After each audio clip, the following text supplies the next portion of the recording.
मेरे प्रिय छात्र छात्राओं, आज के अध्यापन में आपका स्वागत है। मैं आपको पाठ 6 पढ़ाने जा रहा हूं। इसका शीर्षक है मानस का हंस। इसके लेखक अमृतलाल नागर जी। इसकी विधा उपन्यास अंश है। सहज सरल दृश्य के अनुकूल भाषा के लेखन करने वाले लेखक अमृतलाल नागर जी ने अपनी रचनाओं में मुहावरों, लोकोक्तियों, विदेशी भाषा तथा देशज शब्दों का आवश्यकता अनुसार प्रयोग किया है। अतीत को वर्तमान से जोड़ने और प्रेरणा स्रोत के रूप में प्रस्तुत करने का कार्य आपने बखूबी अपने इस लेखन में निभाया है। मानस प्रस्तुत पाठ में लेखक ने तुलसीदास के बचपन, गरीबी, मातृप्रेम, उनकी दृढ़ इच्छा शक्ति का जीवंत चित्रण किया है। एक पुत्र का अपनी मां के प्रति समर्पण की भावना अनुकरणीय और प्रेरणास्पद है। आइए इसको हम आगे देखते हैं। मेरे प्रिय छात्रों, मानस का हंस के विषय में आप पढ़ रहे हैं। इसमें तुलसीदास के बाल्य रूप का, उनके बाल्य अवस्था में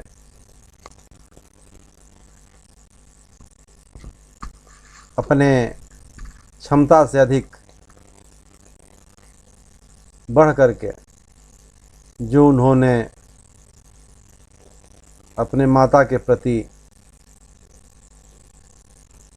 प्रेम दर्शाया है, उसके लिए किसी के बिना सहयोग के उन्हें बचाने का कठिन परिश्रम किया है।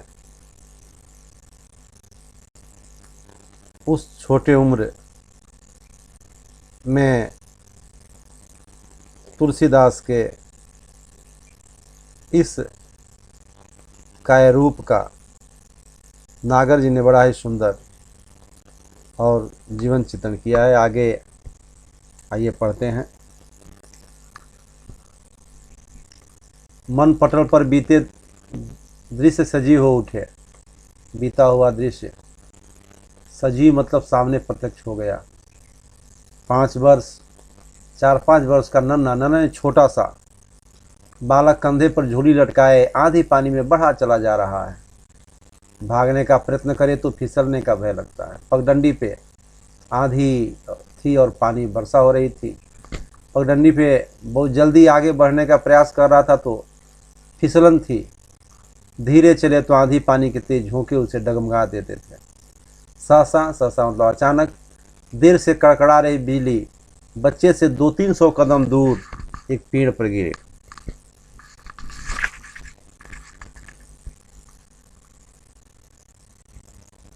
बिजली आकाशीय बिजली है, काफ़ी ताकतवर होती है, मकानों को नष्ट कर देती है, पेड़ों की टहनियों को तोड़ देती है। अगाध ऊर्जा का स्रोत है इस बिजली में। बच्चा भय के मारे दौड़ने लगता है और 4-5 कदम के बाद फिसल कर गिर पड़ता है। झोली का अन्न बिखर जाता है। झोली में जो मांग करके अन्न ला रहा था वह बिखर गया गिरने से। बच्चा उठता है, हवा, पानी और कीचड़ उसे उठने नहीं दे रहे हैं। बारिश से कीचड़ हो गया है। मिट्टी में पानी मिलने से कीचड़ हो गया है और हवा तेज है। प्रयास कर रहा है उठे तो वह जकड़न है उस मिट्टी की, कीचड़ की। झोली की टोह लेता है। टोह लेना मतलब टटोलना, आह लेना, कहाँ है पता करना, टोह का अर्थ होता है। वह कुछ दूर पर छितरी पड़ी है। छितरी मतलब फैली हुई। उसकी कड़ी मेहनत की कमाई, कड़ी यानी कठोर परिश्रम की कमाई है। यह दिन भर की भूख का सहारा पानी में बहा जा रहा है। जो मांगा हुआ है उस बालक ने उसी से अपने भूखा को मिटाएगा। भूख का सहारा बहा जा रहा है पानी में। उठने की कोशिश में बार बार फिसलता है। भीख में पाया हुआ, भिक्षा कहते हैं भीख को, भिक्षाटन करके ला रहा था। आटा गीला और बहता हुआ देखकर और रो पड़ता। क्योंकि वह कैसे भी मांग के लाया और जब वही नहीं रहेगा तो फिर खाएगा क्या। भिक्षा वैसे ही कितने कठिन परिश्रम से प्राप्त हो पाती, देने वाले बहुत कम हैं। हाय हाय हाय बिलखता हुआ फिर सरक सरक कर तेजी से अपनी झोली के पास जाता है और उसे उठाकर झटपट कंधे पर टांगता। कीचड़ सनी थैली से आटे का पानी चू चू कर उसकी पसली पर बह रहा है। पसली मतलब कंधे की हड्डियों पर। आकाश फिर गरजता, अर्थात आकाश में फिर गर्जना होती है। सहसा सहसा करता अचानक बच्चा उठकर चलने के लिए खड़ा होने का प्रयत्न सावधानी से करता। अभी सावधानी से कि मैं कहीं बिछल न जाऊं और गिर न जाऊं, और अपने आप को घर की ओर बढ़ाने में सफल भी हो जाता है। घर बहुत दूर नहीं, पर घर है कहाँ। झोपड़ियों के लेखक नागर जी ने उस छोटे बालक के निवास स्थान का बड़ा ही जीवंत और वेदनापूर्ण मार्मिक चित्रण किया। झोपड़ियों के मानदंड से भी हीनतम मापदंड, मानदंड माने एक नियम कि झोपड़ी भाई ऐसे ऐसे रहेगी, थोड़ा अच्छा रहेगा बैठने बैठने के लिए, आराम करने के लिए या घर रहने के लिए। लेकिन झोपड़ी का जो मापदंड है, जो मानदंड है, जो नियम, मानदंड माने जो भी नियम है एक झोपड़ी का, उससे भी हीनतम माने निकृष्ट, यानी उससे भी कम 8-10 छोटी छोटी झोपड़ियों की बस्ती के लिए यह तूफान प्रलय बनकर आया था। 8-10 झोपड़ियाँ थीं, जहाँ लड़का जा रहा था इसके झोपड़ी के साथ 8-10 और झोपड़ियाँ थीं जो जैसे तैसे ही बना ली गई थी, कोई मापदंड के अनुसार नहीं थी, बहुत ही छोटी सकरी। इनके लिए तूफान प्रलय बनकर आया था। अधिकांश झोपड़ियाँ या तो उड़ गई थी या फिर ढह पड़ी थी, कोई बची नहीं थी। भिखारियों के टोले में, इसे भिखारी टोला कहते थे, सभी अपने अपने राजमहलों की रक्षा करने के लिए जूझ रहे थे। अर्थात ये भिखारियों की यह मानदंडहीन झोपड़ियाँ उनके लिए तो राजमहल ही थीं। सभी उन राजमहलों की, झोपड़ी रूपी राजमहलों की रक्षा के लिए परिश्रम कर रहे थे, जूझ रहे थे, उसे बचाने का प्रयास कर रहे थे। उन्हीं में से एक कोने पर बना पार्वती अम्मा का घास फूस और ढाक के पत्तों का राजमहल भी ढह पड़ा था। कोने पर उन्हीं झोपड़ियों में एक पार्वती अम्मा थी, उन्हीं का राजमहल था, अर्थात उनकी झोपड़ी थी। वह किसकी थी? घास फूस की। घास फूस ऊपर लगा दिया गया था आकाश से रक्षा के लिए, और ढाक के पत्ते, बहुत से ढाक के पत्ते और गली हुई फूस, टट्टर, टट्टर मतलब जो बांस की पट्टी उटी है, उसमें से निकल चुकी थी। उसके बचे खुचे भाग के नीचे पार्वती अम्मा करा रही थी, उसी में दबी पड़ी थी पार्वती अम्मा, और वह करा रही थी दब करके। उनकी गृहस्थी के मटके, उनके झोपड़ी में जो उनके घर के सामान थे, मटके, कुल्हड़, सब फूटे पड़े थे, सब टूट गए थे। बच्चा अम्मा कहकर झपटता है। टट्टर के नीचे दबी पड़ी हुई बुढ़िया का आगे निकला हुआ हाथ पकड़कर खींचने का निष्फल प्रयत्न करता हुआ रो उठता। यह 4-5 साल का बच्चा यह देखता है तो ये भी करा उठता है, और हाथ जो बाहर निकला हुआ था उसे खींचने का असफल, निष्फल माने असफल, अर्थात खींच तो रहा था लेकिन उसे खींचने से पार्वती अम्मा थोड़े निकलेंगे। असफल प्रयत्न करना हुआ रो उठता, यानी रोने लगता है। बुढ़िया ने करा कर आंखें खोली, बूझे स्वर में कहा, बूझे स्वर में, किसी को बुला लाओ, तुमसे न उठेगी। बच्चा बस्ती पर दौड़ता फिरा। उसकी बस्ती जो 8-10 झोपड़ी वालों की थी। ए मंगलू काका, तनी हमारी अम्मा को निकाल देवा, उनके ऊपर छप्पर गिर पड़ा है। ए भैंसिया की बहू, ए सोलने की काकी, ए झबुआ की आजी, ए फेंकवा भैया।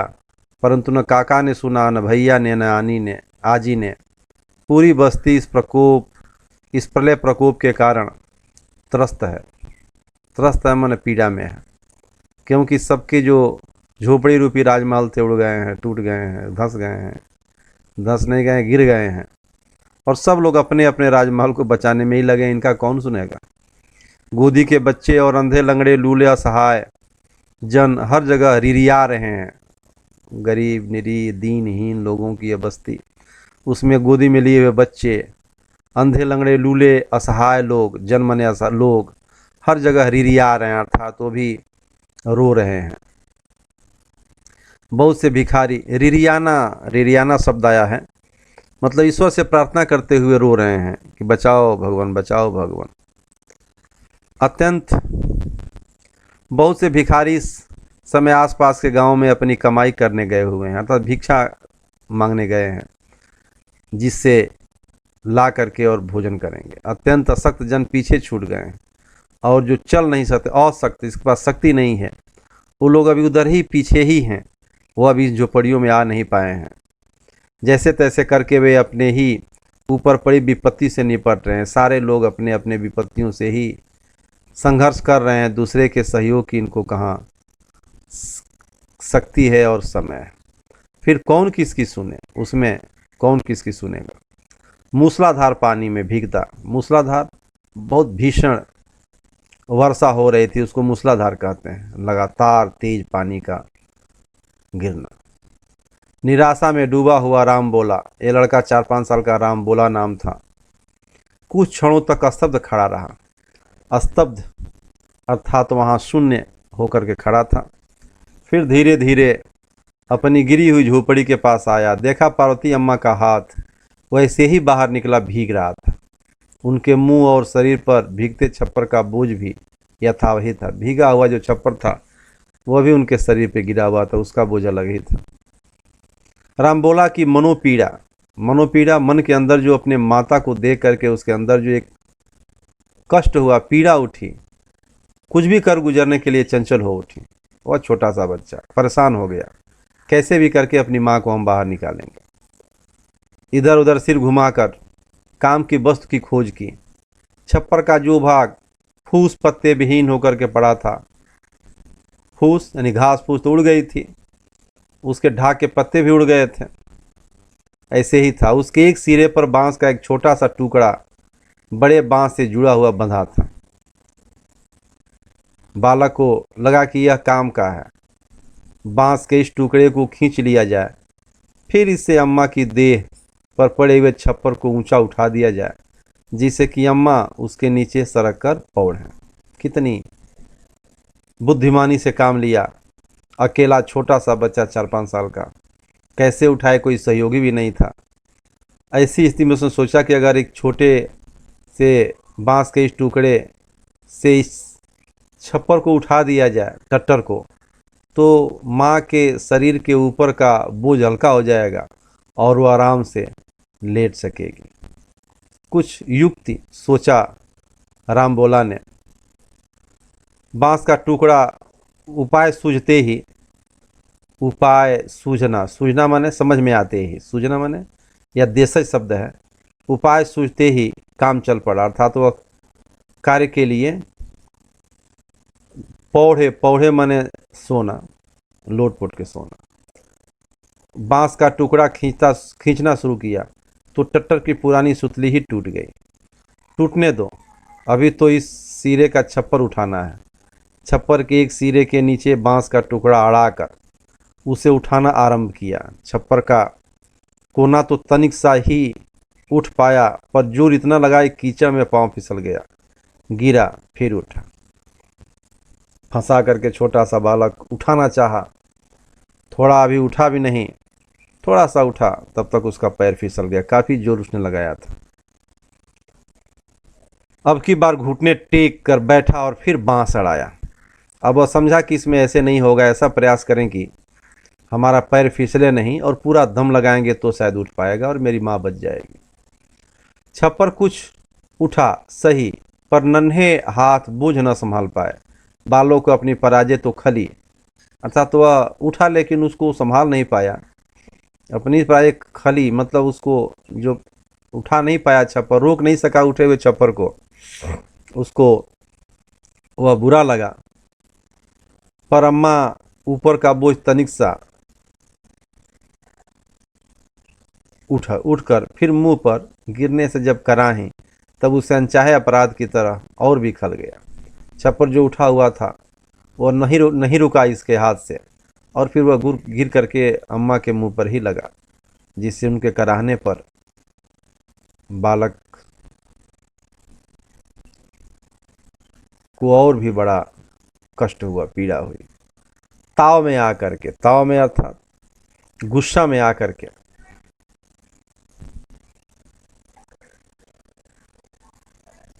जय हनुमान स्वामी जोर लगाओ ललकार कर दूसरी बार छप्पर उठाने में रामबोला ने अपनी पूरी शक्ति लगा दी। छोटा सा बालक माँ को गिरते दबे हुए से हटाना है, बचाना है, इसके लिए वह सब कुछ करने पर आमादा था। पूरी हनुमान स्वामी का नाम लेते हुए पूरी शक्ति लगा दिया। छप्पर लड़खड़ाया पर उसे गिरने न दिया, और भी जोशीले हुंकार भर भर कर वह अंत में एक कोना उठाने में सफल ही हो गया। फिर दूसरे कोने को उठाने की चिंता पड़ी। इसे काहे से उठाएं? कोई मतलब की चीज दिखाई न पड़ी, मतलब जो जिसका उपयोग इसमें किया जा सके।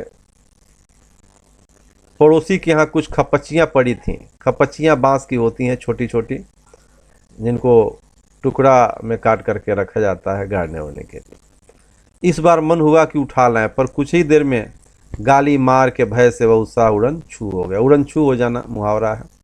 उड़न छू माने अदृश्य हो जाना, गायब हो जाना।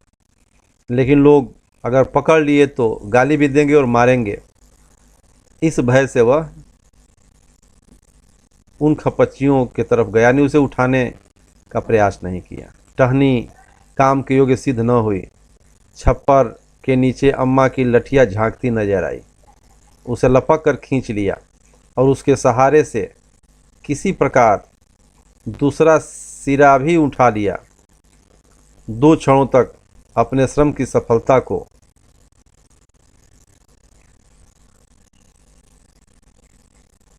विजय पुलक भरे संतोष से निहारता रहा। निहारना मैंने देखना, पुलक मने रोमांचित होकर के, विजय के रोमांच से युक्त होकर के वह संतोष हुआ कि मैंने माँ के ऊपर गिरे हुए भार को उठाया। फिर पार्वती अम्मा के सिरहाने की तरफ बढ़ा। सिरहाने अर्थात जिधर उनका सर था उसे सिरहाने कहते हैं, पैर की तरफ पावदान कहते हैं। भीगते हुए भी अम्मा निर्विकार मुद्रा में काट सी पड़ी थी। भीग रही थी अम्मा, फिर भी वह असहाय स्थिति में वैसे ही काठ यानी लकड़ी जैसे वह पड़ी हुई थी। कोई उनमें कंपन नहीं हो रहा था। निर्विकार मुद्रा अर्थात जिसमें कोई विकार न हो, किसी प्रकार का कंपन न हो, जो सभी विकारों से मुक्त हो गया हो, ऐसे बिना कंपन किए वैसे ही पड़ी थी। काठ के जैसे अचेतन अवस्था में पड़ी थी। उनके कान से मुंह सटाकर रामबोला ने जोर से कहा, अम्मा वैसी सड़क जाओ तो भीजोगी नहीं। मोरी देह तो पाथर हुई गई है रे, कैसे सर की? पार्वती अम्मा कह रही मेरी शरीर तो पत्थर जैसे हो गई है, मुझ में तो शक्ति ही नहीं रही हिलने डुलने की, तो मैं कैसे सरकूं? सुनकर राम बोला हताश हो गया। हताश में निराश हो गया। एक बार शिकायत भरा सिर उठाकर बरसते आकाश को देखा, शिकायती दृष्टि से उसने, और फिर कुछ न सूझा तो अम्मा से लिपट कर लेट गया। स्वयं भीगते हुए भी उसे यह संतोष था कि वह अपनी पालनहारी को वर्षा से बचा रहा है। पालनहारी जो उसका पालन पोषण करती है उसको वर्षा से बचा रहा है। पर यह संतोष भी अधिक देर तक न टिक सका, यानी नहीं रुक सका। पार्वती अम्मा तब भी पानी से भीग रही थी। आकाश में बिजली की कौंधें बीच बीच में लपक उठती थीं। बादलों की गड़गड़ाहट सुनकर रामबोला को लगा कि मानो चैन सिंह ठाकुर अपने हलवाहा को डांट रहे हैं। पहले जब खेती बाड़ी के लिए बैल वगैरह से होती थी परमानेंट, उस हल को चलाने के लिए एक निश्चित हलवाए हुआ करते थे, जिनको लोग आराम से जमींदारी के पीरियड में अपने मन के अनुसार डांट भी सकते थे। कोई बोलने वाला नहीं था, कोई विरोध करने वाला नहीं था। राम बोला अनायासी ताव में आ गया, उठा और फिर नए श्रम की साधना में लग गया। उसने कहा कि अब कुछ करना पड़ेगा जिससे पार्वती अम्मा भीगने से बचें, और नए श्रम की साधना, नए श्रम से अपनी माँ को बचाने के प्रयास में लग गया। दूसरे छप्पर के ढीले पड़ गए अंजर पंजर को कसने के लिए पास ही खलार में उगी लंबी घास पतवार उखाड़ लाया। अब वह चाहता कि हम इसके ऊपर ऐसा छाजा लगा दें जिससे माँ भीगे नहीं। खलार मतलब जो नीचे की भूमि थी, उसमें जो घास वगैरह उगती है लंबी लंबी, उसको उखाड़ लाया। राम बोला ने भिखारी बस्ती के और लोगों को जैसे घास बंटकर रस्सी बनाते देखा था, घास से अपने हाथों द्वारा रस्सी बनाना देखा था, वैसे ही बंटने लगा, अर्थात वैसे रस्सी बनाने लगा। बंटना माने बनाना, ऐंठ करके जैसे तैसे रस्सियाँ बटी, जस तस टट्टर बंधा, टट्टर भी बांध दिया। कौन बांधा? राम बोला। कितने वर्ष का था? 4 से 5 साल का छोटा बोल लड़का। कोई सहयोगी था? नहीं, सहयोगी नहीं था, सब लोग अपने में ही मस्त थे। ध्यान दीजिएगा, करना है, जो भी विपत्ति है उसे दूर करना है, तो उसके लिए हम अकेले ही प्रयास करेंगे, और प्रयास निश्चित सार्थक होता, सच्चे मन से किया जाए। अब तो उसकी अधिक से अधिक उधड़ी हुई छावन पर ध्यान गया, तो नन्हे मन ने उत्साह को फिर काट मार गया। अर्थात कहा कि अभी तो रस्सी तो बांध दिया, टटर बांध भी दिया, लेकिन उसके ऊपर के जो घास फूस थे उड़ गए थे, तो फिर काट मार गया, अर्थात वह सन्न रह गया। कभी यह कैसे होगा? घास फूस जेवनारों में जूठ के साथ साथ बाहर फेंकी गई पत्तलों और चिथड़े गुदड़ों से बनाई गई वह छोटी सी छपरिया। कौन छपरिया? जो छप्पर, जिस छप्पर के नीचे तुलसीदास अपने बालक रूप में, रामबोला के रूप में अपनी माँ पार्वती के साथ रहा करते थे। वह कैसे बनी थी? वह घास फूस से बनी थी। जेवनारों में जूठों के साथ जो बाहर फेंकी पत्तलें थी उससे बनी थी। चिथड़े गुदड़ों से बनाई गई थी। वह सामान कहाँ से जुटाएं? इसको बनाने के लिए जो इन सब चीज़ों से बनी थी उनको फिर छाने के लिए छप्पर को, छपरिया ने जो टट्टर था उसको हम कैसे, कहाँ से अब सामान जुटाएं? हवा द्वारा उड़ाए हुए माल वह इस बरसात में कहाँ कहाँ ढूंढेगा? देव आज प्रलय की बरखा करके ही दम लेंगे। कह रहे हैं कि देव अर्थात ईश्वर आज ऐसी वर्षा करेंगे जिससे सब कुछ तहस नहस हो जाएगा, प्रलय हो जाएगा। हवा के मारे औरों के छप्पर भी पेंगे ले रहे थे, पेंगे ले रहे हैं, हिल रहे हैं। पेंगे लेना माने हिलना। अभी तक अपनी अपनी छावनों को बचाने के लिए सभी तो तूफान से जूझ रहे हैं, तब हम अब क्या करें? सब तो अभी कोई खाली नहीं है, कोई सहयोगी नहीं है, सब तो इस वर्षा और हवा से अपने ही छप्परों को बचाने में जूझ रहे हैं, परिश्रम कर रहे हैं। हमारो पेट भूखान है, अर्थात मुझे भूख लगी हुई है, पेट में भूख लगी है। हम नान्हे हैं तो हैं हनुमान जी स्वामी, कहा उस राम बोला 4 से 5 साल के बच्चे ने कि पेट में तो हमारे भूख लगी है, हम नन्हे हैं तो क्या है हनुमान स्वामी, अब तक थक गए भाई, अब हम अपनी पार्वती अम्मा के लगे जाए के पढ़ेंगे। अब हमको कुछ करने को नहीं हो रहा, अब मैं जाऊंगा, एक तो थकान हो गई है, भूखे भी हैं, अब जाके अपने पार्वती अम्मा के पास सोएंगे। पढ़ेंगे मतलब उलट पट के सोएंगे।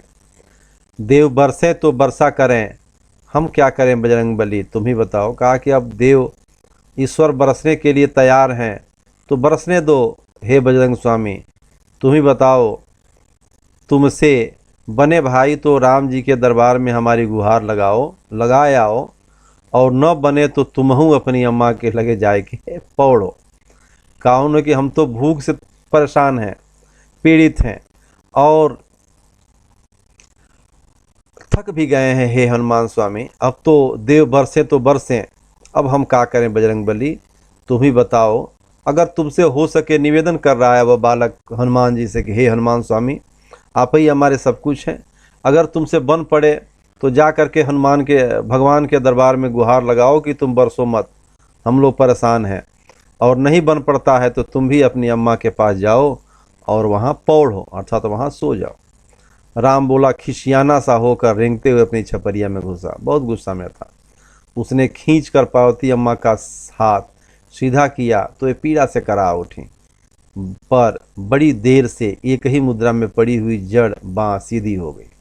स्नायु कंपन, स्नायु जो नसें थीं वह उसमें कंपन हुआ, जिससे उनके शरीर का आधा भाग थोड़ी देर तक कांपता रहा।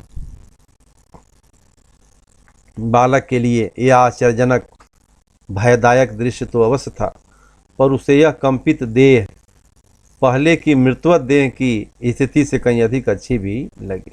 पहले तो मृत्यु जैसे वैसे ही शरीर पड़ी हुई थी काठ जैसे, और अभी कुछ कंपन है उसमें। तो यह कांपना तो उस बच्चे के लिए पीड़ादायक जबरदस्त भय भय का दृश्य था, यानी भयावह था, लेकिन उस मृतवत देह से तो अच्छी थी। बोल पड़ा पार्वती अम्मा, पार्वती अम्मा। हाँ बचवा। पार्वती अम्मा का वेदना में बुझा हुआ सर सुनाई दिया। हम तुमको आगे ढकेलेंगे, तुम एक बार जोर से कराहोगी तो जरूर, पर तुम्हारी जकड़ी देह खुल जाएगी, अर्थात मैं धक्का दूंगा और तुम्हें कष्ट तो होगा जिसे कराहोगी, लेकिन जो ये तुम्हारी जकड़ी हुई देह है, बंधी हुई है, वह खुल जाएगी। बरखा से तुम्हारा बचाव भी हो ही जाएगा। बुढ़िया माई नाना कहती ही रही, पर राम बोला ने उनकी बगल में लेटकर कोहनी से ढकेलना आरंभ कर दिया। जय हनुमान स्वामी का नारा लगाकर दांत भींच और सिर झटकाकर बोला। राम बोला ने अपनी पूरी शक्ति लगा दी। पार्वती अम्मा कराती हुई पीछे गईं। बालक अपनी जीत से खुश हुआ। गौर से देखा, गौर में ध्यान से। इस बार पार्वती अम्मा के किसी भी अंग में कंपन न हुआ। उन्हें खांसी अवश्य आई और वे देर तक राम राम शब्द में कराहती रहीं बस। परंतु अब वे भीग तो नहीं रही हैं। बरसात झेलने के लिए राम बोला की पीठ है। खांसती कराती अम्मा के पीठ सहलाते हुए विजयी पूत मतलब विजय प्राप्त करने वाला। कैसा विजय है? ऐसा कि 4 से 5 वर्ष का बच्चा छप्पर को उठा करके अपनी माँ को जल से, वर्षा से, भीषण वर्षा से बचा लिया। यह विजय। और अकेले विजय पूत माने पुत्र ने इठलाते यानी मुस्कुराते प्रसन्न होते हुए स्वर में ऐसे चुमकार भरे अंदाज में पूछा कि मानो बड़ा छोटे से पूछ रहा हो। पार्वती अम्मा, बहुत पिराता है। पिराना माने दर्द देना, दर्द होना। तो बहुत दर्द हो रहा है क्या? चुपाए रहो बच्चा, राम राम जपो। पार्वती अम्मा ने कहा चुप रहो बच्चे, राम राम का जाप करो, राम राम का नाम लो, राम राम। मेरे प्रिय छात्रों, यह पाठ मानस का हंस है। प्रस्तुत पाठ के माध्यम से लेखक नागर जी ने तुलसीदास के बचपन रूप 5 वर्षीय राम बोला की दृढ़ इच्छा शक्ति, स्वावलंबन, लक्ष्य के प्रति असीम निष्ठा एवं उसकी प्राप्ति तक अथक निर्भय हो सतत प्रयास, पुत्र के कर्तव्य, माँ के प्रति समर्पण की भावना अनुकरणीय, प्रेरक एवं शिक्षाप्रद है। लेखक ने संदेश दिया है कि हमें भी अपने कर्तव्यों के प्रति सजग रहना चाहिए एवं बड़ों का ध्यान रखना चाहिए। मेरे प्रिय छात्रों, ये आपका पाठ रहा जिसमें आपने सीखा कि हम छोटे हों बड़े हों। जब छोटा राम बोला, असहाय स्थिति में अपने कठिन श्रम साधना से, लगन से अपने माँ को भीगने से बचा सकता है, तो बड़ा क्या नहीं कर सकता अगर वह ठान ले तो। आइए हम आगे बढ़ते हैं और इसकी कृतियों को देखते हैं। स्वाध्याय में कुछ कृतियाँ दी गई हैं, इसको आप पढ़ेंगे, समझेंगे और ध्यान देंगे। स्वाध्याय में सूचना के अनुसार कृतियाँ कीजिए, कृति पूर्ण कीजिए। पहला है पार्वती अम्मा के लिए मूल्यवान चीज़ें। क्या मूल्यवान चीज़ें थीं पार्वती अम्मा के लिए? पहली गृहस्थी के मटके, दूसरा कुल्हड़, कुल्हड़ जिसे पुरवा कहते हैं, मिट्टी का बना होता है। दूसरा, राम बोला ने सहायता के लिए इन्हें पुकारा, ये संजाल है, किन्हें पुकारा? मंगलू काका को, सलोनी की भाभी को, सलोनी काकी को, सॉरी, फेंकवा भैया को, झबुआ की आजी को।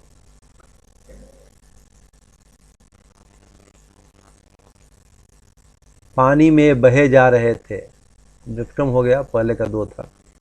पानी में बहे जा रहे थे, राम बोला कि दिन भर की मेहनत की कमाई। और दूसरा क्या बहा जा रहा था? दिन भर की उनकी भूख का सहारा, यह दूसरा हो ही गया। तीसरा, उदासीनता की अवस्था में राम बोला को दिखाई दिया, क्या दिया? पहला, पार्वती अम्मा का हाथ भीग रहा था। दूसरा, राम बोला कि माँ के मुंह और शरीर पर बोझ यथावत था। तीसरा, बड़े बांस से बंधा हुआ बांस का एक छोटा सा टुकड़ा बड़े काम का था। और चौथा, छप्पर के नीचे अम्मा की लाठी दिखाई पड़ी। चौथा प्रश्न, झोपड़ी के पुनर्निर्माण के लिए बटोरी गई सामग्री क्या क्या थी? गरीब बस्तियों के लिए तूफान, झोपड़ी के पुनर्निर्माण के लिए खलार से लंबी घास। दूसरा, घास को बट कर बनाई गई रस्सी। तीसरा, इन सामग्रियों का उपयोग करके किसी प्रकार रामबोला ने ट्रैक्टर को बांधा। पांचवा, बारिश के कारण बेहाल रामबोला की स्थिति।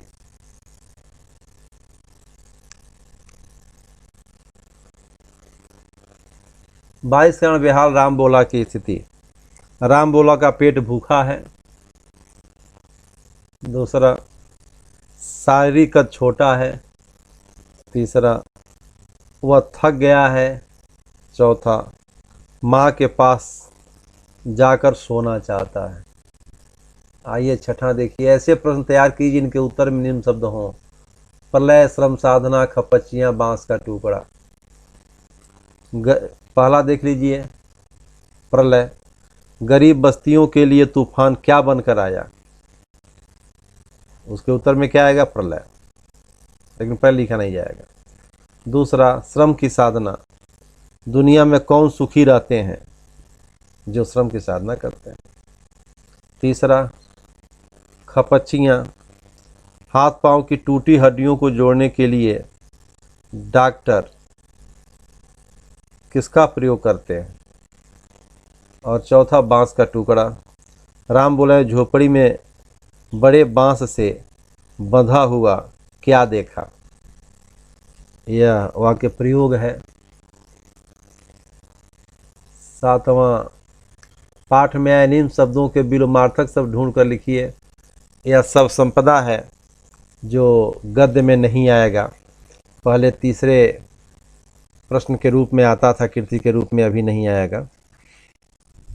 फिर भी इसको देख लेते हैं, पाठ में आया है तो। निर्जीव का सजीव, विलोम माने विरुद्धार्थी कहते हैं उसे। विलोमार्थक मतलब विलोम माने उल्टा अर्थ देने वाला, तो इसे विरुद्धार्थी भी कहते हैं। निर्जीव का सजीव, जय का पराजय, सफल का निष्फल या असफल भी कह सकते हैं, आशा का निराशा, असंतोष का संतोष, टेढ़ा मेढ़ा का सीधा, अंत का आरंभ, सूखा का गीला। आठवां, सूचना के अनुसार परिवर्तन कीजिए। बच्चा, बच्चा का वचन क्या है भाई? बच्चे। विलोमार्थक, बूढ़ा। लिंग बच्ची, यह पुल्लिंग है तो इसका लिंग परिवर्तन करें तो बच्ची स्त्रीलिंग ही बच्ची होगा।